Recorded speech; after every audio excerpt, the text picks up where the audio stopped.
2010 Lexus. What is this thing? Lexus RX350. Change of plans.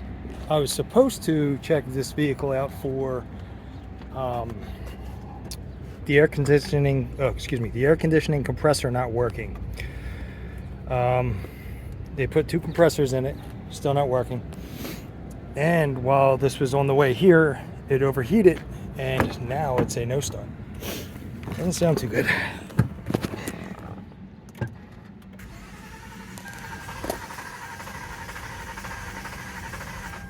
So now I got to check it out. First thing I'm going to do is pull codes, and we'll take it from there. I'm going to put the scope on it and do a relative compression test.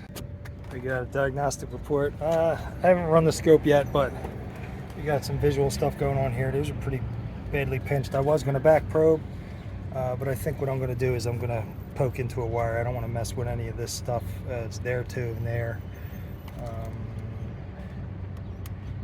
Doesn't look like the wires are pinched on the other ones though, but I don't want to mess with that. So I'd rather just get a little signal from up here. I'll just do a little hokey pokey. Engine coolant temperature sensor low. Whoops. Okay, knock sensor. Ooh, that sucks. Knock sensor. Okay, so we got engine coolant sensor and knock sensor codes. I just wanted to see what would happen if I erase the codes. We still got 11 ECM, knock sensor, coolant temperature sensor. Okay, let's go in here and just erase these inside. I already have all this stuff. Saved. They're staying. They're permanent codes. These will not clear. They're not even, but it's also not cranking super evenly. I can't really record a lot because this phone is overheating, so I'm just going to be updating from time to time. I injected propane right in there. Nothing's happening. It's not stumbling, not doing anything. All right. I'll press my button. It's flowing.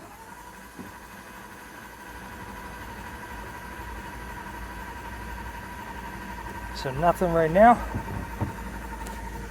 Still cranking. And I'm gonna go check spark.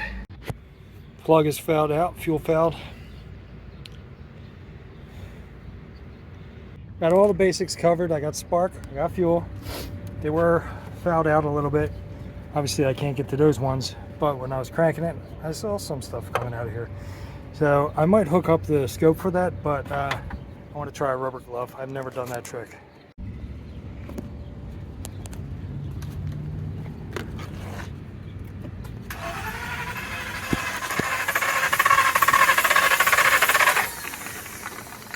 Bad head gasket.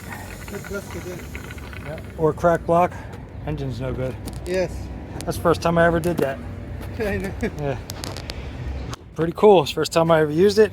It's a nice visual representation other than the scope. A lot of people look at the scope and they're just like, what? I don't get it. You know, even though you show them the lines and stuff, but trying to explain the lines to them is more difficult than showing them a glove blowing up. He asked me if the fan's not working, the radiator fan. I said, well, it's kind of more important to have an engine in this than it is radiator fan. It's like you can address that later. And the compressor I can't check because it doesn't run.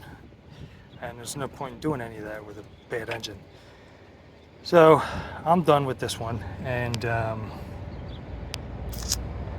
yeah, see what they want to do. It could be something as simple as a head gasket, but what they said was it ran out of, or it overheated on the way here. There's no coolant in there.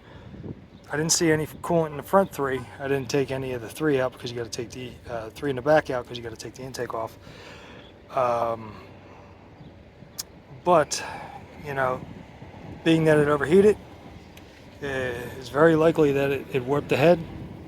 At that point, what do you, like anywhere from $500 to $1,000 in the heads, resurfacing the heads and the parts. It'd probably be better to just put an engine in this. It's pretty close to 200. I forget, it's like 170 something or whatever, but yeah, that's I would rather put an engine in this than rebuild this. Obviously, depending on how much the engine is and the availability. But the bad thing is you got to take it all apart to see how bad the damage is. And I'm not doing that today, or probably ever. They can take care of that.